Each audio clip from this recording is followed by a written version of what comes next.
Hello and welcome to Re-enthused. This is just a very quick video on this. And this is input, or rather this is a binder full of inputs. And this was a partwork magazine by Marshall Cavendish, which came out in 1984 when I was a precocious 9-year-old. If you don't know what partwork is, it's basically kind of a magazine that's split over several issues over a certain period, like every week or every fortnight, month, whatever. And you basically you pay every time one comes out, collect them together. Usually you end up being able to get a binder to put them in, because that's extra money for the manufacturer after all. And yeah, sometimes you get to build a model using them, which ends up being far more expensive than if you just bought the model anyway. But that was not the case with input. Input very much was designed around pushing what was then the fairly niche market of computing. At that point, I was living with my nan and granddad, and my nan was very forward-thinking and had decided computers were definitely the way forward, and every right-thinking parent or grandparent should be pushing their children into getting into computers. And so she basically made sure I had everything I needed to do so, including a Sinclair Spectrum. And yeah, this partwork, when it came out, she paid for me to have this, which is she was a wonderful woman.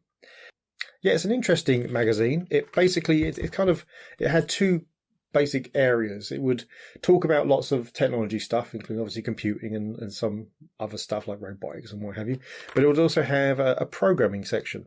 Like this one, these magazines, by the way, have had the covers removed, which I find a little bit annoying. I got these on eBay because I obviously don't have my original ones. I sold them all when I was, younger, obviously. Yeah, they used to have covers, nice covers, and it's a shame they've been removed, but hey.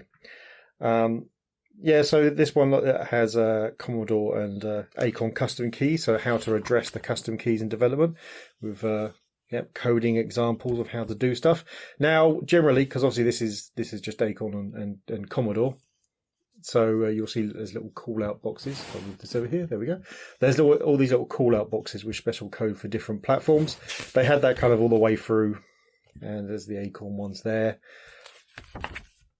But if we go to the actual programming stuff, so this is for all of the computers. You'll see there's that S is for the Sinclair, so that's Sinclair Spectrum Basic. Then yeah, Commodore there. I think that's Commodore 16. That's Commodore 64. I think. I'd have to find the key, I'm not sure. And yeah, Acorn, Dragon, and Tandy. They had obviously compatible basics.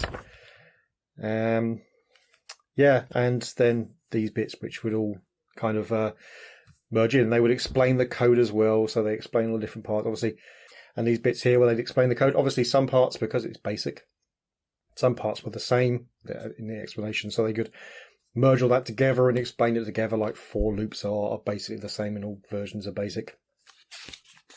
So yeah, it's a really interesting partwork, and it really did give me a bit of a leg up, because back when I was a kid, the only thing we had in terms of IT training was actually word processing. Genuinely, that was what they was referred to as IT, was just using a computer to type stuff rather than doing any actual programming. Later on, when I got to senior school, we did have an after-school programming club, but it still wasn't part of the actual curriculum. I did actually do quite a lot of programming. Again, thanks to my nan and the Head Start and Sinclair and this book, I made my first commercial program when I was 15, just a simple accounting thing for a local company. But because I'd known, I already know about programming because of all this extra stuff, I did a lot more. Like in my in the IT class, I fixed a couple of bugs that were in the word processor the school was using, and things like that. And it's literally just because of this head start I had. And it's always good when you've got someone who, even if they don't understand the topic themselves, believes that other people should understand it. And my nan was one of those people. She was a very forward-thinking woman. So, yeah, I mean, I do love these magazines. They just hours just sitting there and typing stuff in. I will do one of these type-ins just quickly, but if you want to see actual, like, somebody properly doing typing videos, then you should go off and see James O'Grady, What a Snorker's channel. He does a lot of this. He does it very, very well. I'll link it in somewhere. But yeah, they just hours sitting there and typing this stuff in, and generally getting it wrong as well. But that's all kind of part of the process, is them fixing stuff afterwards. Well, unless you've got the programs which are massively full of assembler, which on the Spectrum means lots of data statements. If you get something wrong there, then it's a pain. But hey, but they do like these little troubleshooting guides, so they do kind of walk you through things that might go wrong and how to find them. And yeah, these lovely little artwork throughout the thing just to illustrate stuff. But yeah, no, a seriously great piece of literature. I imagine they're digitized online. I don't know, but if not, they're relatively cheap to buy. This cost me, I think, £10 to buy this binder of them. So you can buy them on eBay, and easy enough. And I think if you're really into old school computing and you want to kind of stuff, like there's some assembler here as well. It's not just basic. They've also got assembler. But if you're into old school software development and old school systems, then it's really worth picking these up on eBay, because it's a really good like a frozen block of time that shows what we were kind of doing. Yeah, look, this bit's all about putting Commodore high-res graphics up.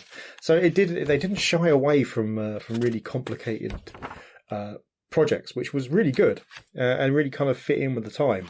So like drawing lines in assembler and rectangles and all sorts of stuff on the Commodore. Yeah, so I think what I will do, I'll decide on one of the machines to do stuff on. Not the Spectrum, because I do quite a lot of stuff on the Spectrum. Because again, yeah, the machine I brought up on. So I'll choose one of the others, BBC or Commodore. I'll decide which one's going to be easiest to get to and set up. I don't know where my Commodore is at the moment. I'm guessing it's one of the ones I put in storage, so it's probably going to be BBC Micro. Anyway, oh look, turtle. Logo. So this will be about Logo then, which is really cool. Oh yeah, see, that's what I was saying. So this is computer controlled robots. So this is going to be talking a lot about Logo, I presume, because it's got a turtle, but also, yeah, just also serial controlled robots as well. Something we did a lot in kind of the after school sciencey programming stuff, because they had lots of BBC Micros at school, like many schools did. Right, I will get a machine out and we would do a little bit of programming. See you in a bit. Right, here we are. We are sitting at our BBC Micro Model B, and we will start typing out the Acorn version of a program. So, all the program is, it just says Games Programming. Hold on, let me find the intro. The Acorn is quite a long way through, I'm guessing because it was slightly less popular. Right, so it's a game called Goldmine, which is a business strategy game. So, I will start typing this out. I will obviously speed up the actual footage, so you don't have to watch me doing it. Hopefully the BBC lasts. I always worry about the BBC. It makes so many weird noises, but it's been recapped and stuff, so it should be fine. Anyway, let's start typing this in.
So there we go. That's the program running.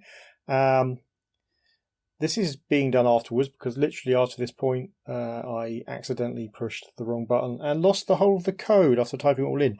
And the code was slightly longer than I thought it was because I didn't notice, because I didn't read properly, that it was a multi-part program and so continued over another issue. So it took quite a while to type in. I did fortunately run it before I messed up badly. So you do get to see a little bit of it running.